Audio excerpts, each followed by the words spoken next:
ఎందుకంటే ఆ రాముడి దీంట్లో పండగలో కమలాసన్ తీసుకెళ్ళి తెలుసో తెలియకుండా ఆవిడ మెడలో తాళి కట్టేస్తారు. అది మీకు సినిమా చూస్తే మీకు చూసే ఉంటారు. అప్పుడు ఆవిడ లేచి వచ్చి నెమ్మదిగా ఒక కర్ర తీసుకొస్తుంది. రాధిక తీసుకొచ్చి కమలాసన్కి ఇచ్చి వెళ్ళు అని అంటది.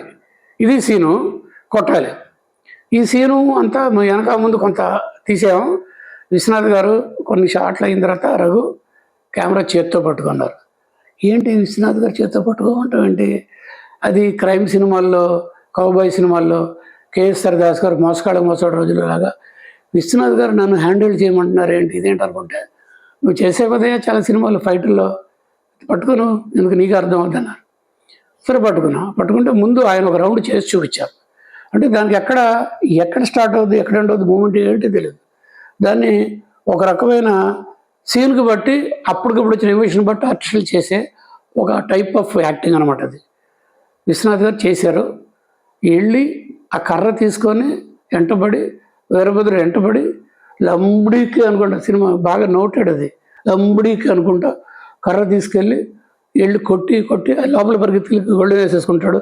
ఆ గ్రిల్లు దాంట్లోంచి కూడా కర్రతో పడడం అంత అద్భుతంగా చేసి ఫ్యాంటాస్టిక్గా నిజంగా ఎంత బాగుంది అనిపించేట్టు విశ్వనాథ్ గారు చేశారు. కమలాసన్ గారు రావాలి.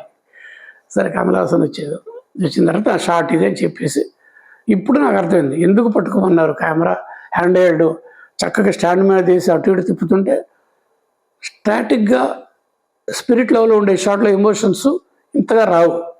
అందుకని అంటే వోలటైల్ అంటాం మేము, టెక్నికల్ వర్డ్ అంటే వోలటైల్ అంటే స్థిమితంగా లేని సిచ్యుయేషన్ అనమాట. ఇక్కడ కూడా అలాంటిదే. అందుకని చేత్తో పట్టుకున్నారు.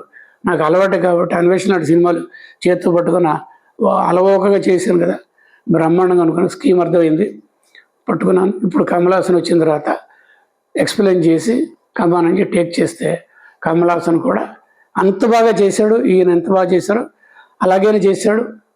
షార్ట్ కట్ నెక్స్ట్ ఆ సీన్ దాంతో ఎండు 2-3 షాట్లు అయిన తర్వాత నెక్స్ట్ లొకేషన్కి వెళ్ళినప్పుడు నా ఫోకసింగ్ అసిస్టెంట్స్, లాస్ట్లో ఉన్న అసిస్టెంట్ డైరెక్టర్ వాళ్ళందరూ నా దగ్గరకు వచ్చి ఊరికే సరదాగా ఉంటారుగా, షార్ట్ టు షార్ట్ మధ్యలో గ్యాప్ ఉంటుంది, సీన్కి మధ్యలో మళ్ళీ ప్రిపరేషన్స్, లైట్లు మార్చాలి, ప్లేస్మెంట్ వెళ్ళినప్పుడు వాళ్ళు నా దగ్గరకు వచ్చి, సార్ విశ్వనాథ్ గారు సార్ చేశారు కదా, విశ్వనాథ్ సార్ తర్వాత కమలాసన్ గారు చేశారు కదా, ఆయన అంత బాగా చేశారు కదా, విశ్వనాథ్ గారు అంత బాగా కమలాసన్ కాదు కదా, చేయలేదు కదా,